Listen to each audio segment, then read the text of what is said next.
Ikalabinlimang kabanata. Isang araw, ang mga maniningil ng buwis at ang mga makasalanan ay lumapit kay Jesus upang makinig. Nagbulong-bulungan naman ang mga Pariseo at mga tagapagturo ng kautusan. Sabi nila, Ang taong ito'y nakikisama sa mga makasalanan at nakikisalo sa kanila.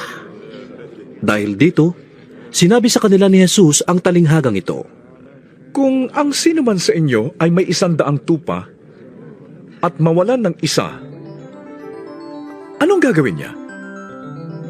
Hindi ba't iiwan niya ang 99 sa pastulan at hahanapin ang nawawala hanggang sa ito'y matagpuan? Kapag nakita na niya ang tupa, ay masaya niya itong papasanin.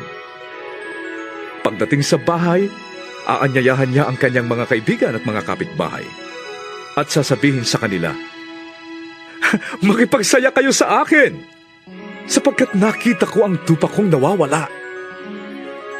Sinasabi ko sa inyo, magkakaroon ng higit na kagalakan sa langit dahil sa isang makasalanang tumatalikod sa kasalanan, kaysa 99 na matuwid na di nangangailangang magsisi.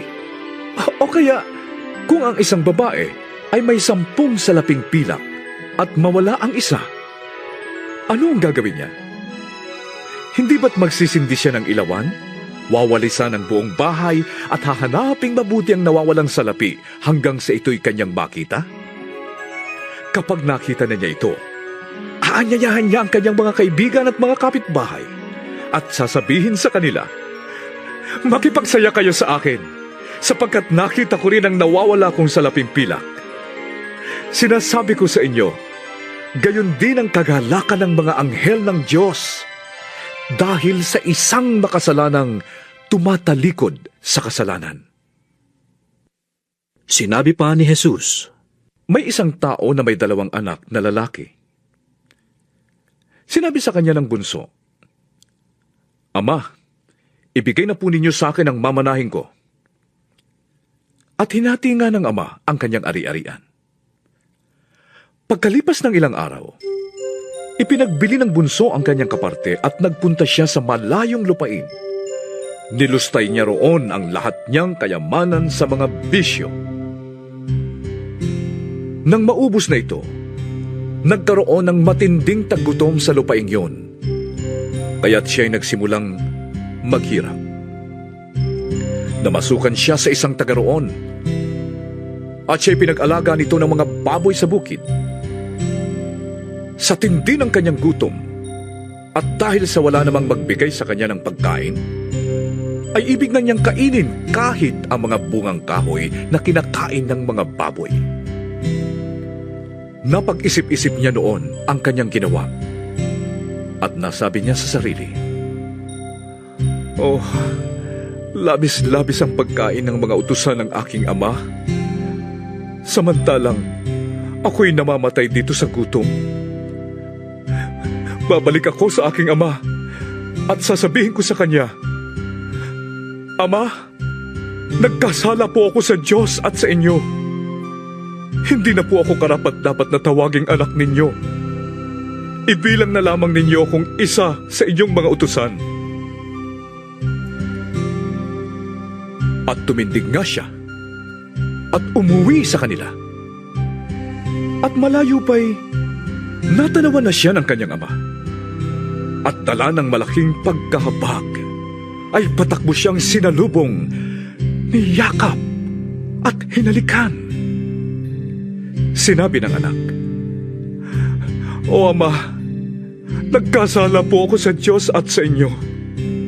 Hindi na po ako karapat-dapat na tawaging anak ninyo." Ngunit tinawag ng ama ang kanyang mga alila.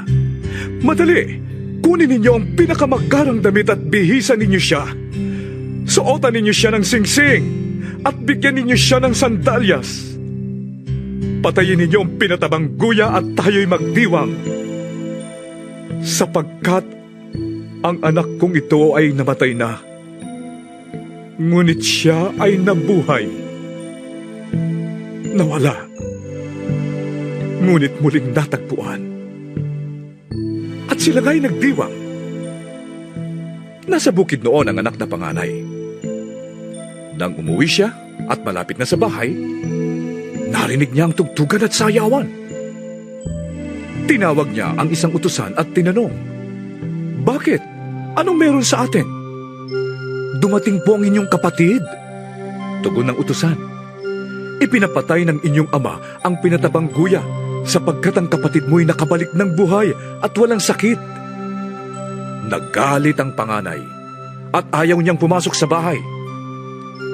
Pinuntahan siya ng kanyang ama at pinakiusapan. Ngunit sumagot siya, "Pinaglingkuran ko po kayo sa loob ng maraming taon at kailanmay hindi ko kayo sinuway. Ngunit ni minsay hindi ninyo ko binigyan ng kahit isang maliit na kambing para magkatuwaan kami ng aking mga kaibigan. Subalit nang dumating ang anak niyong ito, na lumustay ng inyong kabuhayan sa masasamang babae, ay ipinagpatay pa ninyo siya ng pinatabang guya?" Sumagot ang ama, "Anak, lagi kitang kapiling, at ang lahat ng aking ari-arian ay sa iyo. Nararapat lang na tayo'y magsaya at magdiwang, sapagkat patay na ang kapatid mo, ngunit nabuhay, nawala, ngunit muling natagpuan."